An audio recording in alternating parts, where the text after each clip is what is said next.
Hello everyone, I am सुगम। Welcome back. तो guys यहाँ पर आज हम देखने वाले हैं सामाजिक विज्ञान का जो आपका पेपर है उसका फुल सॉल्यूशन। तो बिल्कुल भी आप वीडियो को स्किप ना करें। फर्स्ट क्वेश्चन यहाँ पर दिया गया है कि नेपोलियन का संबंध किस देश से था, ये आपको बताना है।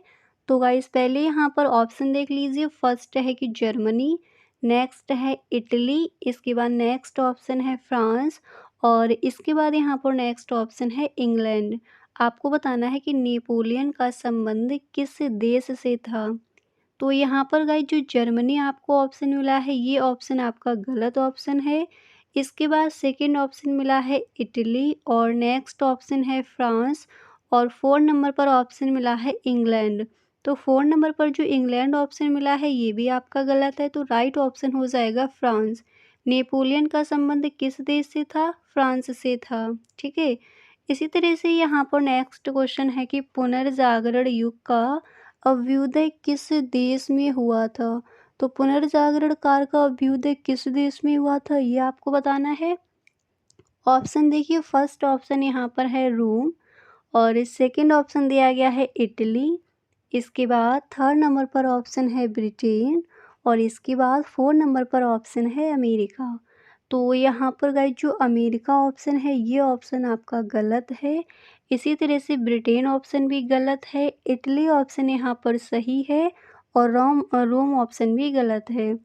अब यहाँ पर हम देख लेते हैं खंड बा में जो आपके वर्णनात्मक प्रश्न दिए जाते हैं और सारे ही क्वेश्चन के आंसर भी आपको मिलेंगे। वर्णनात्मक प्रश्न फर्स्ट में आपका पहला क्वेश्चन है कि नमक सत्याग्रह क्यों प्रारंभ किया गया था, उसका संक्रांत विवरण दीजिए। ठीक है। इस तरह से गाइस क्वेश्चन आंसर किया जाता है तो आप लिखोगे कि महात्मा गांधी ने नमक सत्याग्रह की शुरुआत इसलिए की थी क्योंकि ब्रिटिश सरकार ने नमक पर कर लगाया था। इसके बाद आप लिखोगे और नमक बनाने का अधिकार भारतीयों से छीन लिया था। नमक सत्याग्रह को डांडी मार्च के नाम से भी जाना जाता है। अब ये क्वेश्चन आपका पूछा जाता है कि नमक सत्याग्रह को किस नाम से जाना जाता है, तो आपको यहाँ पर याद कर लेना है कि नमक सत्याग्रह को दांडी मार्च के नाम से भी जाना जाता है। ठीक है। तो पहले यहाँ पर आपको इस तरह से लिखना है कि नमक सत्याग्रह क्यों प्रारंभ किया गया था और इसके बाद इसी क्वेश्चन में आगे आप लिखोगे कि नमक सत्याग्रह की शुरुआत, आगे देखिए आप लिखोगे कि नमक सत्याग्रह की शुरुआत 12 मार्च 1930 को महात्मा गांधी ने साबरमती आश्रम से दांडी यात्रा की शुरुआत की थी। इसके बाद यहाँ पर आपको लिखना है कि इस यात्रा में गांधी जी के साथ 78 अनुयायी थे। उन्होंने 24 दिनों तक चलकर साबरमती से दांडी तक की 2040 मील की दूरी की तय की। 6 अप्रैल 1930 को गांधी जी ने मुट्ठी भर नमक उठाकर व्यक्तिगत रूप से इस कानून को तोड़ा। इसके बाद यहाँ पर आप हेडिंग डालोगे नमक सत्याग्रह के कारण और इसमें आपको लिखना है कि नमक पर ब्रिटिश सरकार का अधिकार था, भारतीयों को नमक बनाने का अधिकार नहीं था। भारतीयों को अंग्रेज़ों से बहुत ज़्यादा कीमत पर नमक खरीदना पड़ता था। एंड गाइस इसके बाद नीचे आपको लिखना है कि नमक हर भारतीय परिवार की ज़रूरत थी, जैसा कि आप जानते हो। और इसके बाद यहाँ पर आप लिखोगे कि नमक को प्रत्येक भारतीय का मूल अधिकार माना जाता था।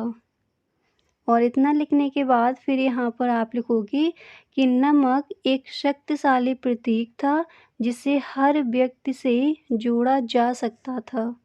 तो क्वेश्चन आई होप आपको क्लियर हो गया होगा। ठीक है। इस क्वेश्चन के बाद यहाँ पर आपका नेक्स्ट क्वेश्चन दिया गया है कि उत्तरदायी शासन क्या है। आप लिखोगे कि उत्तरदायी शासन का मतलब है वह सरकार या प्रशासन जो जनता के प्रति जवाबदेह हो। यह लोकतंत्र की बुनियादी ज़रूरतों में से एक है।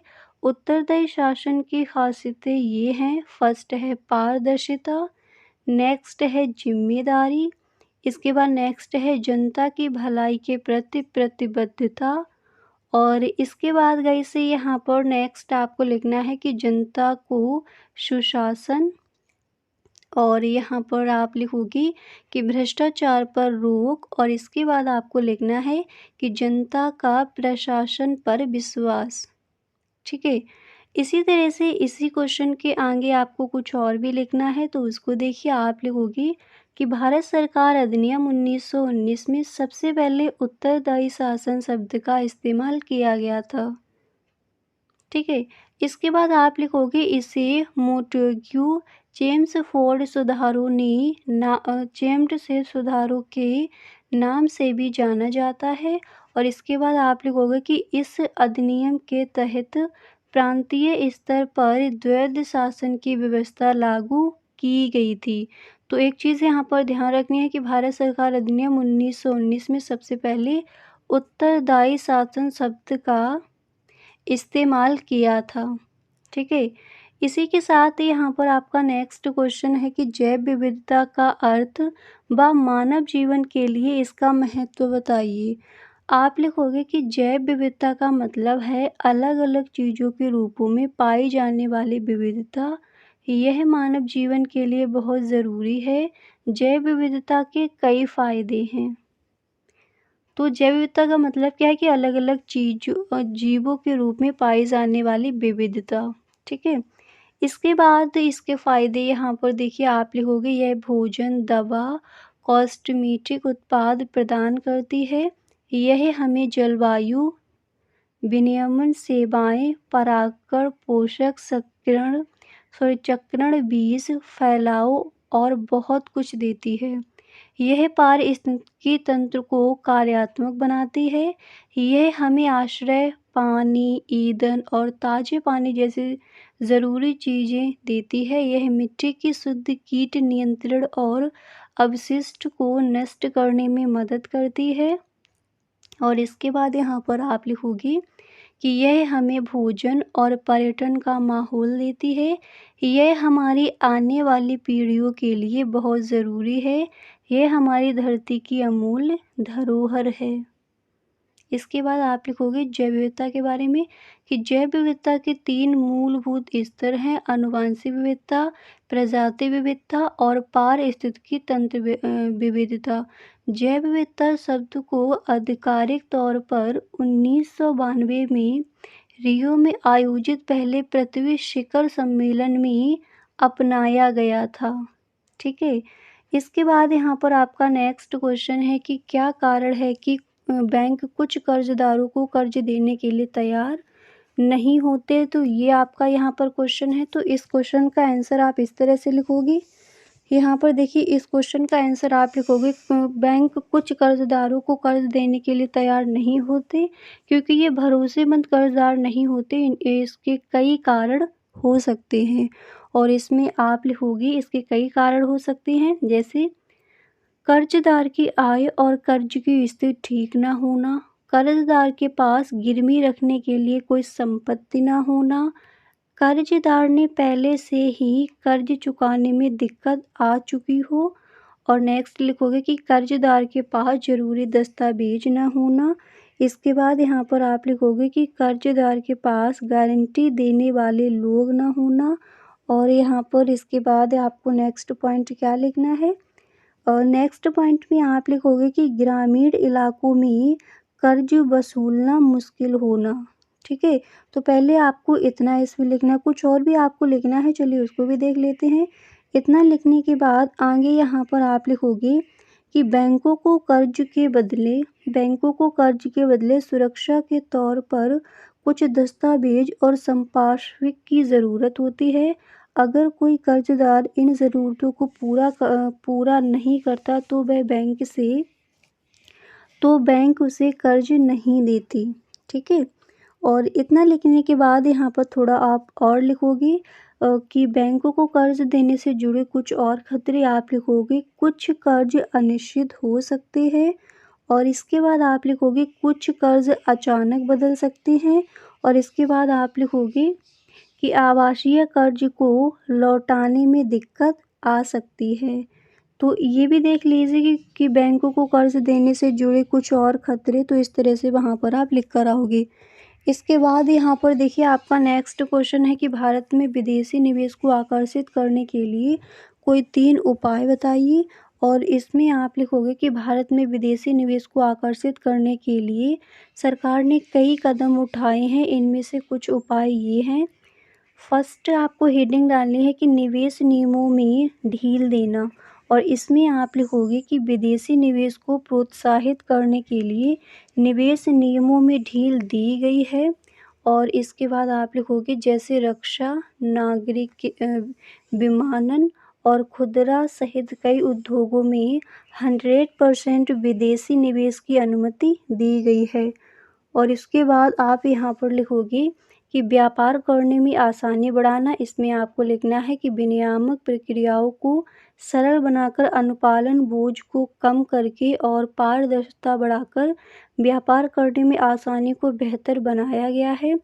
और कर प्रोत्साहन में आप लिखोगे कि लाभप्रदता बढ़ाने और कर का बोझ कम करने के लिए विदेशी निवेशकों के लिए कर सुधारों और विभिन्न कर प्रोत्साहनों की शुरुआत की गई है।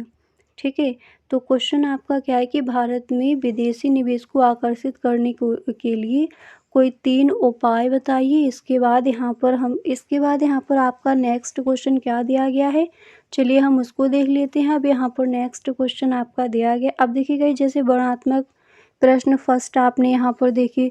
अब यहाँ पर हम देखेंगे कि वर्णनात्मक प्रश्न सेकंड आपके क्या हैं। ठीक है, तो गाइस वर्णनात्मक प्रश्न सेकंड में आपका यहाँ पर फर्स्ट क्वेश्चन दिया गया है कि विश्व के महान आर्थिक संकट या आर्थिक मंदी के कारण तथा परिणामों की विवेचना कीजिए। आप लिखोगे आर्थिक महामंदी या आर्थिक मंदी के कारण और परिणाम इस प्रकार हैं। फर्स्ट यहाँ पर आपको हेडिंग डालनी है कारण, और कारण हेडिंग डालने के बाद यहाँ पर आप लिखोगे कि शेयरों के दामों में गिरावट, बैंकों का बंद होना, कृषि क्षेत्र में अति उत्पादन, बेरोजगारी, बैंकिंग घबराहट, गरीबी और बेघर होने की दरों में तेज वृद्धि।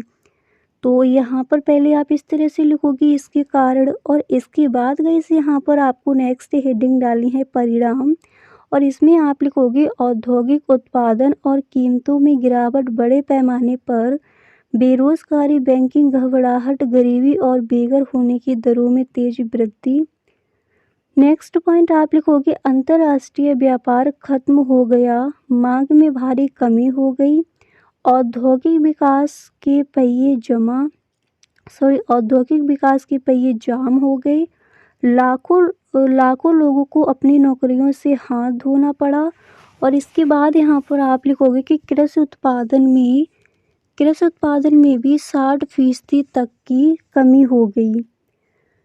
और इतना लिखने के बाद यहाँ पर आपको लिखना है कि आर्थिक स्थिरता ने दुनिया के कई हिस्सों में राजनीतिक स्थिरता को जन्म दिया। जर्मनी में एडोल्फ हिटलर और जापान में सैन्य शासन जैसे तानाशाही शासन को जन्म दिया।